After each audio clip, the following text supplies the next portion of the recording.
The BTK Killer.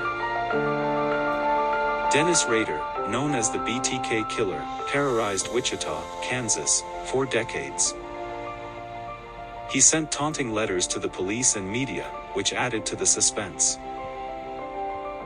Rader was eventually caught in 2005 through a combination of traditional police work and modern technology. Dennis Rader, known as the BTK Killer, terrorized Wichita, Kansas, for decades. He sent taunting letters to the police and media, which added to the suspense. Rader was eventually caught in 2005 through a combination of traditional police work and modern technology. Dennis Rader, known as the BTK Killer, terrorized Wichita, Kansas, by committing a series of brutal murders between 1974 and 1991. He killed at least 10 people, often attacking them in their homes by binding, torturing, and then strangling them. Rader also took souvenirs from his victims.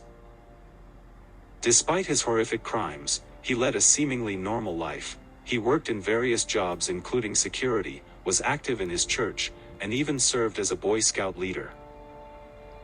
Rader gained notoriety not only for his crimes but also for sending taunting letters to the police and media, describing his murders and referring to himself as BTK, which added to public fear and police frustration.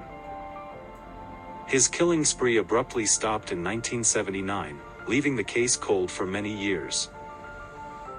However, in 2004, Rader resumed sending letters, which eventually led police to him.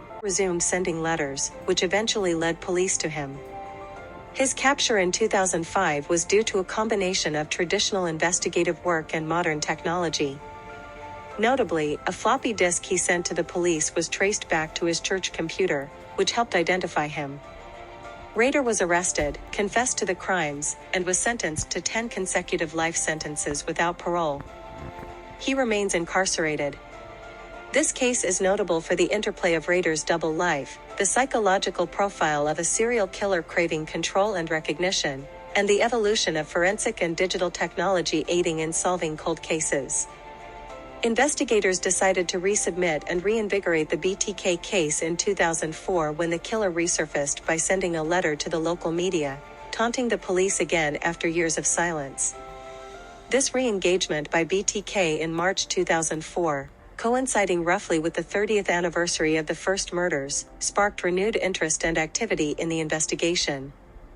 The decision to resubmit the case involved a three-pronged investigative strategy. First, a carefully controlled media strategy to manage information and encourage communication with the killer. Second, the systematic elimination of thousands of suspects using new methods. And third, innovative use of familial DNA evidence by obtaining a DNA sample from the suspect's daughter through a court order and comparing it to DNA from the crime scenes. This combination of traditional policing, media engagement, and modern technology revived the case, and the police used several media strategy tactics to engage with the BTK killer, Dennis Rader, during their investigation. Notably, they established a controlled line of communication between themselves and Rader through the media. This involved carefully managing information shared publicly to encourage further communication from Rader without revealing investigative details that could tip him off. They used strategic media releases to demonstrate that the police were actively investigating and were aware of certain details, which elicited responses from Rader. For instance, the police publicly stated that they would not be able to trace a computer disk, which Rader then sent, believing this lie and allowing authorities to trace the disk back to him. This illustrates how police used psychological tactics through media to lure him into revealing himself. The police also capitalized on Rader's craving for recognition and communication by responding to his taunts and letters in a way that encouraged him to continue contacting them, which ultimately provided more evidence leading to his arrest. The rapport established between Rader and the police via media interaction was crucial in the investigation's progress. Overall, law enforcement leveraged Rader's desire for media attention and control to their advantage by using targeted media communication strategies intertwined with traditional investigative work. The BTK Killer, a decade of terror and the hunt for BTK. For over 3 decades, a shadow loomed over Wichita, Kansas. A phantom that played a deadly game with law enforcement and the media, leaving a trail of fear and unanswered questions. He called himself BTK. Bind. Torture. Kill. From 1974 to 1991, at least 10 people in Wichita and its surrounding areas met a gruesome fate at the hands of this unknown assailant. His methods were brutal, his motives a chilling enigma. But what truly set him apart was his insatiable need for attention. He didn't just kill. He communicated. He sent taunting letters, poems, and cryptic messages to local newspapers and the police. These communications weren't just admissions of guilt, they were part of his elaborate performance, a way to prolong the terror, to feel the power he wielded over an entire city.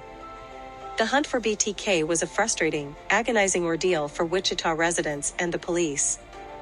Suspects came and went, leads ran cold, and the city lived in a constant state of unease.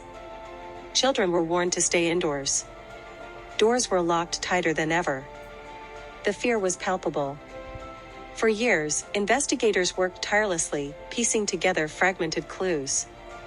They analyzed handwriting, examined crime scenes, and interviewed countless individuals. But the killer remained elusive, a ghost in their midst. He was meticulous, careful, vanishing into the anonymity of suburban life. The breakthrough, when it finally came, was a testament to both persistent, old-school detective work and the emerging power of modern technology. A mistake, a lapse in his carefully constructed facade. In 2004, after years of silence, BTK resurfaced. He sent a package to KAKE-TV, containing chilling mementos of his victims. This package also contained a floppy disk. It was this disk that proved to be his undoing. Forensic analysis revealed metadata, hidden information within the file, that ultimately provided a crucial link to a suspect. The police were able to trace the disk back to a specific computer. The name that emerged from the digital breadcrumbs was Dennis Rader. A seemingly ordinary family man. A church council president. A man who lived a double life, hiding his monstrous secret behind a veneer of respectability. On February 25, 2005, after decades of terror, the hunt was finally over. Dennis Rader was arrested at his home. The capture of the BTK killer sent shockwaves across Wichita and beyond. For the victims' families, it was the culmination of a long and painful journey towards justice. For the city, it was the lifting of a suffocating weight. The story of the BTK killer is a chilling reminder of the darkness that can lie beneath the surface. It's a testament to the persistence of evil, and the unwavering dedication of those who fight to bring it to light. The letters stopped. The terror ended. But the scars left by BTK continue to remind us of the day the monster walked among us, and the day he was finally brought to justice.